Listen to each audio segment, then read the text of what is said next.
Hi, this week in supervision I've had a few questions about what do we do if we're working with a client during processing on a particular target and another target comes up during the processing. So one of the questions I got asked was, do we stop the processing and go with the new target, fill in a new target assessment sheet? So I think I've covered this on another video, but no, you don't. You just keep going with the flow. Notice that, notice that, notice that. It's not unusual for people's processing to go into other memories and other experiences rather than stay on the one that you started with.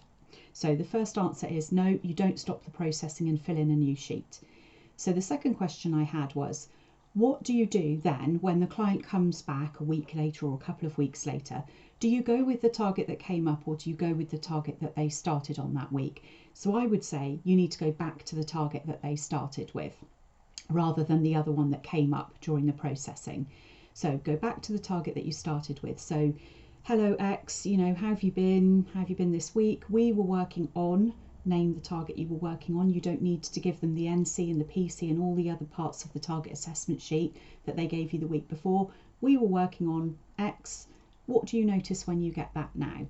So then you would take off from there again if that target is still distressing in some way, shape or form. But even if it's not, if it's gone down to a 0 in the week in between, you still would need to do your installation and body scan. Then the other question I had was, what would have happened to those other targets that have come up during processing on the target assessment, sorry, not on the target assessment sheet, on the target list that you would have got at the beginning?